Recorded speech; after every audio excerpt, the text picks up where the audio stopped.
ಎಲ್ಲಾ ಬಾಯ್ಸ್ಗೂ ಕಾಲೇಜ್ ಹೋಗ್ಬೇಕು ಕ್ರಶ್ ಇರ್ತಾರ. ಆ ಕ್ರಶ್ ಇರತ್ತೆ ತಗಿ ಗೊತ್ತಿರತ್ರಿ ಇವ್ ಗೊತ್ತಿರತ್ತೆ ಬಟ್ ಹೇಳಂಗಿಲ್ಲ ಅಷ್ಟ. ಆಕಿನ ಇಡೀ ಕಾಲೇಜ್ ನೋಡುದು ಬೇರೆ ರೀ. ಆ ಟ್ರೆಡಿಷನಲ್ ಡೇ ಒಂದ್ ದಿನ ಬರತ್ ನೋಡ್ರಿ, ಅವತ್ ನೋಡುದು ಬೇರೆ. ಏನೇನ್ ರೆಡಿ ಆಗಿ ಬಂದಿರ್ತಾಳ್ರಿ ಆಕಿ.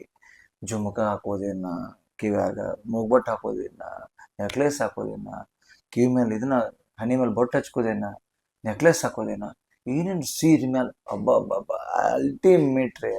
ಅವತ್ ನೋಡಾಕ ಎರಡು ಕಣ್ಣು ಸಣ. ಅದನ್ನ ಆಕಿ ನೋಡಾಕ ನಾವು ಮೇಂಟೈನ್ ಮಾಡ್ಬೇಕಲ್ಲ ಅವ್ರ. ಅದಕ್ಕೆ ಒಂದ್ ಯಾರ ಡಿಗ್ರಿ ಅನ್ನಂತಿಗೆ ಹೋಗಿ ಅಣ್ಣ ನಿಮ್ ಗಾಡಿ ಬೇಕಾಯ್ತಿತ್ತು ಅಂತ ಹೇಳಿ ಒಂದ್ ₹100 ಪೆಟ್ರೋಲ್ ಹಾಕ್ಸ್ಕೊಂಡ ಒಂದ್ ಶರ್ಟ್ ಐರನ್ ಮಾಡ್ಕೊಂಡು ಹಾಕಿ ಬಂದ್ಬಿಡ್ತು. ಬಂದ್ ಹುಡುಗಿಯರ ಹಾಕ್ಸ್ಕೊಂಡ್ ಮತ್ ಉದರ್ಸೋದ್ 2 ರೌಂಡ್ ಹಾಕಿ ಗಾಡಿ ಬಂದ್ ಹುಡುಗಿಯರ ಹಾಸ್ಟೆಲ್ ಮುಂದೆ ತರ್ಸುದ್ರಿ. ಮತ್ತೆಲ್ಲಿ ತರ್ಸಂಗಿಲ್ಲ, ಹುಡುಗಿಯರ ಹಾಸ್ಟೆಲ್ ಮುಂದೆ ತರ್ಸುದು. ಆಕಿ ನೋಡ್ಕೊತ ಹಿಂಗ್ ಕೂತ್ ಬಿಡ್ತು ಕಿಟಕಿಯಾಗ ಯಾವಾಗ ಬರ್ತಾಳ ಅಂತ. ಒಂದ್ 5 ನಿಮಿಷ ಆದ್ಮೇಲೆ ಆಕಿನೂ ಬರ್ತಾಳ್ರಿ. ಸ್ವಲ್ಪ ಮೇಂಟೈನ್ ಮಾಡ್ಬೇಕ್ರಿ ಆಕಿನೂ. ಮತ್ ಆ ಕಡೆಯಿಂದ ಬರ್ತಾಳ್ರಿ. ಬಂದ್ ನಂಗ್ ನೋಡಿ ಸ್ಮೈಲ್ ನೋಡಿ ಹಿಂಗ್ ಸರಿಸ್ಕೊಂಡ್ ಹೋಗ್ಬಿಡ್ತಾಳ್ರಿ. ಹುಡುಗ ಫ್ಲಾಟ್ ರೀ. ಇಷ್ಟು ಹುಡುಗ ಫ್ಲಾಟ್ ಆಗಿರ್ತಾನೋ ಹಿಂದ ಕೂತ್ ಹುಡುಗರು ಏ ರಮ್ಯಾ ಬಂದ್ ಕೀ ಅಂತ ಅಂದ್ಬಿಡ್ತಾರ್ರಿ. ಮುಗಿತ್.